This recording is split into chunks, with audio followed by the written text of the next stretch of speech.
প্রতিদিন গীতাপাঠ শুনলে মন শান্ত হয়, জীবনে সঠিক পথ দেখাতে সাহায্য করে। দুঃখ, ভয়, রাগ দূর হয়, আত্মবিশ্বাস বৃদ্ধি পায়। কর্ম ও ভক্তির মাধ্যমে হৃদয়ের শক্তি, ঘরে শান্তি ও জীবনে আলো নিয়ে আসে। তাই প্রতিদিন আমাদের চ্যানেল থেকে 2টি শ্লোক সহ একটি পাঠ শুনুন। অর্জুন উবাচ সেনয় উভয়োর মধ্যে রথম স্থাপয় মেহচ্যুত যাবদেতি তাং নিরীক্ষহম যুদ্ধকামান অবস্থিতান। অর্জুন বললেন, হে অচ্যুত কৃষ্ণ, দুই সেনাদলের মাঝখানে তুমি আমার রথ স্থাপন করো, যাতে আমি যারা যুদ্ধ করতে ইচ্ছুক এবং যারা এখানে সমবেত হয়েছে তাদের প্রত্যেককে ভালোভাবে দেখতে পারি।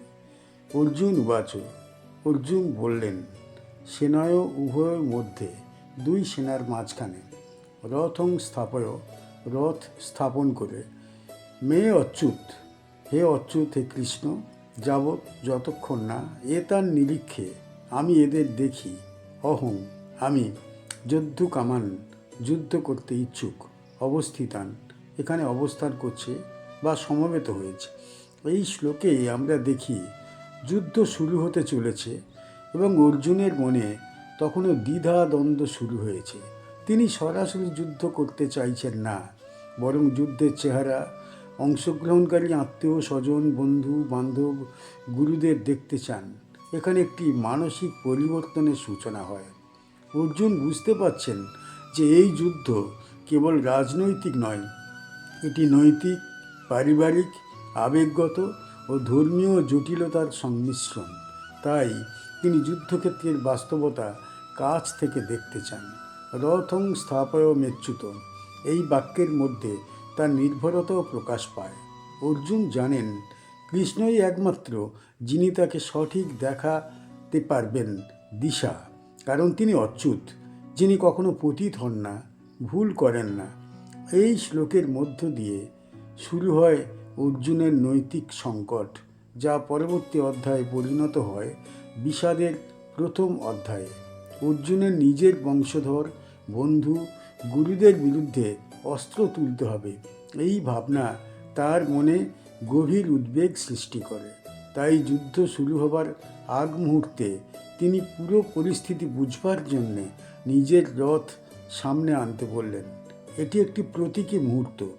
যুদ্ধের আগে নিজের অবস্থান, নিজের শত্রু, নিজের দায়িত্ব সব কিছু স্পষ্টভাবে দেখতে চাওয়া। মানুষ যখন বড় কোনো সিদ্ধান্তের সামনে দাঁড়ায় তখন সে বাস্তবতা চোখের সামনে আনতে চায়।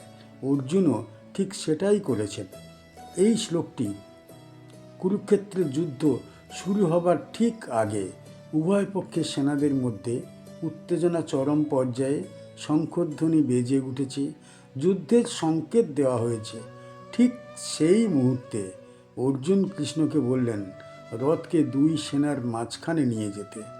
এটি সেই মুহূর্ত যখন গীতা উপদেশের আসল ভিত্তি তৈরি হয়।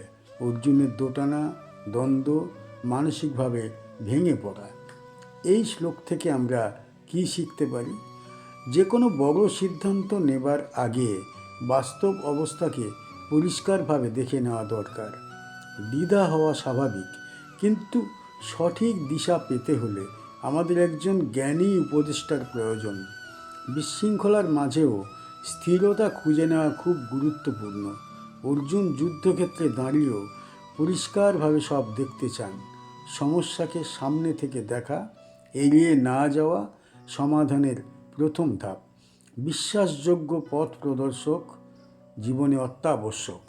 কৈর্মসহ যোদ্ধব্য অস্মিন রণ সমুদ্যমে। এই যুদ্ধের এই উত্তাল প্রেক্ষাপটে আমি কার কার সঙ্গে যুদ্ধ করব, তারা কারা, আমি তাদের দেখতে চাই। কই অর্থাৎ কারা, ময়া আমার দ্বারা বা আমাকে, সহ সঙ্গে, যোদ্ধব্যম যুদ্ধ করতে হবে, অস্মিন এই রণসমুদ্যমে সংঘাতময় মহাযুদ্ধক্ষেত্রে বা যুদ্ধের উত্তাল পরিস্থিতিতে। এই শ্লোকে অর্জুন তার গভীর মানসিক দ্বন্দ্বের কথা প্রকাশ করেছেন। তিনি যুদ্ধ শুরু হবার ঠিক আগেই কৃষ্ণকে বললেন তিনি জানতে চান এই বিশাল কুরুক্ষেত্রে তার প্রকৃত প্রতিপক্ষ কারা। যুদ্ধের আগে অর্জুনের মনে যে দৃঢ়তা থাকা উচিত ছিল তা এখানে শিথিল হয়ে পড়েছে। কার সঙ্গে যুদ্ধ হবে? কেবল শত্রু নয়, নিজের আত্মীয় স্বজন, বংশধর, কাকাতো ভাই, প্রিয় বন্ধু এবং শিক্ষক সবাই এই যুদ্ধক্ষেত্রে দাঁড়ানো। তাই তিনি স্পষ্টভাবে বুঝতে চান তাঁর অস্ত্র কাদের উপর উঠবে। এই চাওয়ার মধ্যেই লুকিয়ে আছে তার গভীর মানবিকতা, দয়া এবং একটি যুদ্ধের বাস্তব রূপ উপলব্ধি করবার প্রচেষ্টা। রণসমুদ্যমে শব্দটি অত্যন্ত তাৎপর্যপূর্ণ।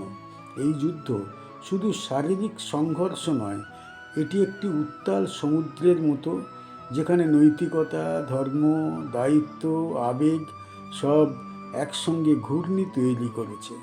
এই ঘূর্ণির কেন্দ্রে দাঁড়িয়ে অর্জুন জানতে চাইছেন কারা তাঁর প্রতিপক্ষ। এটি একটি বাহ্যিক প্রশ্ন নয়, এটি অর্জুনের আত্মজিজ্ঞাসা। আমি সত্যি কার বিরুদ্ধে লড়ছি? তাদের হত্যা কি ন্যায়সঙ্গত? তিনি কৃষ্ণকে অনুরোধ করেন শত্রুপক্ষকে দেখানোর জন্য। এই শ্লোকে অর্জুনের প্রথম প্রশ্ন যে আমি কার সঙ্গে যুদ্ধ করতে যাচ্ছি। যুদ্ধের বাস্তব চেহারা বুঝতে অর্জুন চান সব কিছু চোখের সামনে দেখতে। এটি সেই মুহূর্ত যখন তার মনোবল ধীরে ধীরে ভেঙে পড়ছে এবং মানবিকতার স্রোত তাকে প্রতি প্রশ্নে ভরিয়ে তুলেছে। এই শ্লোক থেকে আমরা কি শিখতে পারি? জীবনের প্রত্যেকটা গুরুত্বপূর্ণ সিদ্ধান্তের আগে পরিস্থিতি পুরোপুরি বুঝে নেওয়া দরকার। নিজের প্রতিপক্ষকে জানা দরকার, অত্যন্ত গুরুত্বপূর্ণ বটে। দ্বিধা বিভ্রান্তি মানুষের স্বাভাবিক গুণ, এটি দুর্বলতা নয়, চিন্তার গভীরতা। আবেগ, দায়িত্ব এবং নৈতিকতার মধ্যে সংঘর্ষ হলে সঠিক পথ খুঁজতে থামা দরকার। যুদ্ধ শুধু বাহ্যিক নয়, এটি মানসিক এবং আধ্যাত্মিকও বটে। নিজের মনকে প্রশ্ন করা, নিজেকে বোঝা, এগুলি সত্যিকারের জ্ঞানের সূচনা দেয়। অস্থিরতার মাঝেও স্পষ্টতা চাইলে নিজের যোদ্ধা চিন্তা পরিষ্কার হয়। শ্রীমদ্ ভগবদ্ গীতার পরবর্তী শ্লোকগুলি শোনার জন্যে আমাদের চ্যানেল সাবস্ক্রাইব করুন।